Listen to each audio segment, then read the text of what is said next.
everyone. So my report is all about the preliminary validation of a measure of individual differences in constructive versus unconstructive work. So the topic outline, we have preliminary validation of a measure of individual differences in constructive versus unconstructive worry.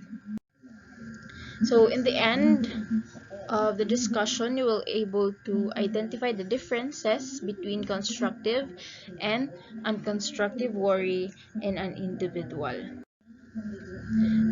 Let's before tackling about the questionnaire, let us discuss what is the meaning of constructive worry and unconstructive worry. So when we say constructive worry, it is a journaling session that enhances emotional intelligence, builds resilience, and reduces negative impact of stress on health.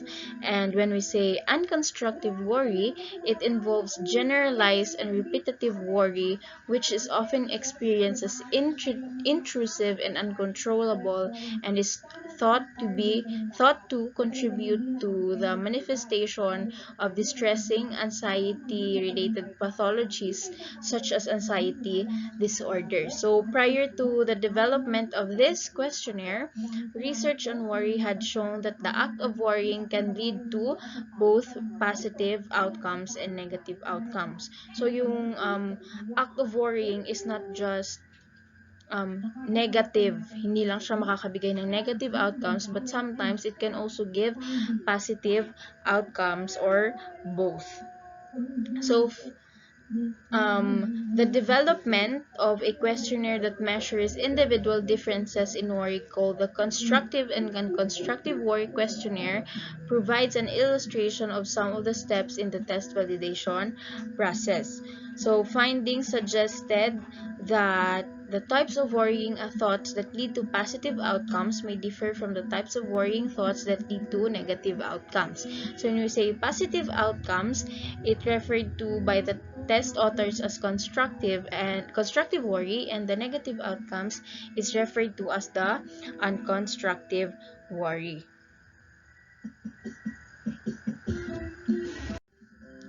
And now let us discuss the first step of questionnaire development, and the purpose of it is to ensure the questionnaire have a good content validity. So that is, the items would need to adequately sample the variety of characteristics of constructive and unconstructive worry. Based on the test author's definition of these two constructs, a literature review was conducted and a list of potential characteristics of constructive versus unconstructive worry was created. So this list of characteristics was used to develop a pool of 40 items. So yung characteristics, parang nagamit siya para makadevelop ng 40 items. So yung 40 items na yon, it was checked by authors and independent experts para ma-sure na unique and concise yung mga items. So a review of the list as a whole was conducted to ensure that it covered the full range of characteristics identified by the literature review. So this process resulted in the elimination of 11 of the initial items, leaving a pool of 29 items.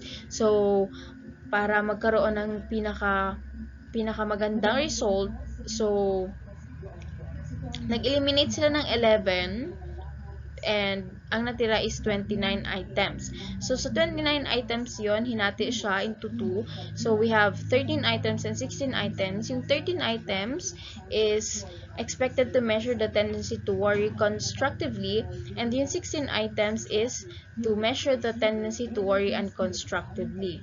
So after drawing from the theoretical background behind the test author's definition of constructive and unconstructive worry, a range of criteria that should be differentially related to one's tendency to worry constructively versus unconstructively were selected.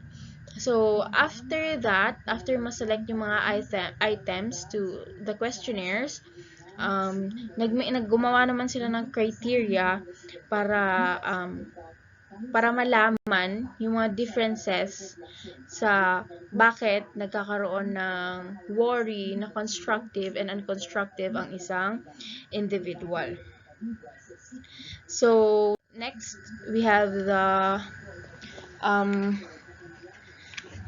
the hypothesis. So it was hypothesized that the tendency to worry unconstructively would be positively related to trait anxiety and amount of worry one experiences. So when we say trait anxiety, it refers to stable tendency to attend, experience, and report negative emotions such as fears, worries, and anxiety across many situations.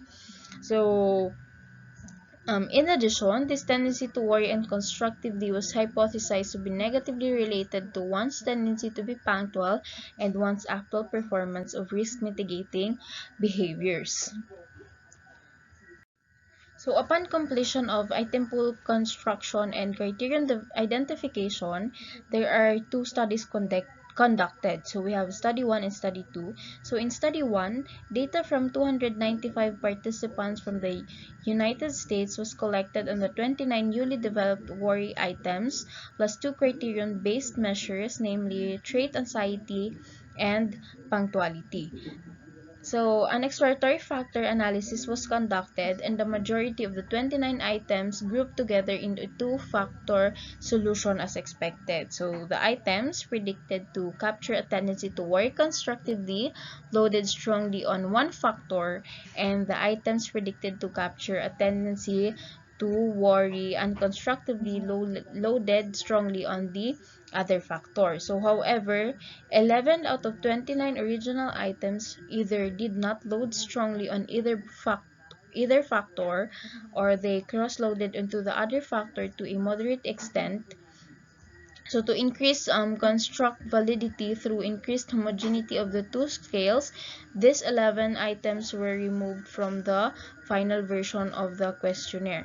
So, di ba 29 yung mga na-select before pa lang na mga items before they conducted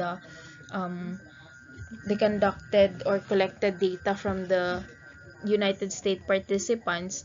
So they eliminate or remove 11 items. So 29 minus 11, so we have 18 items remained.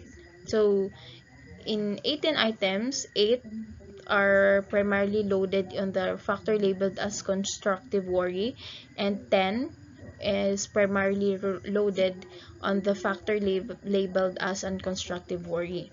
So this is where it was hypothesized that constructive worry negatively affects trait anxiety and positively associated with a tendency to be punctual, and unconstructive worry positively affect trait anxiety and negatively associated with a tendency to be punctual.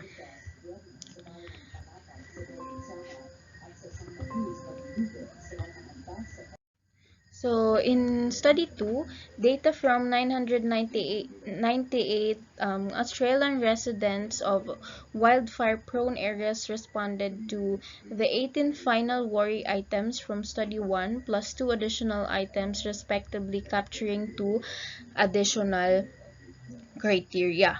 So, these 2 additional criteria were, first, the amount of worry one tends to experience as captured by two existing worry questionnaires, namely the Worry Domain Questionnaire and the Penn State Worry Questionnaire. And in second, the performance of risk mitigating behaviors that reduce the risk of harm or property damage resulting from a potential wildfire threat.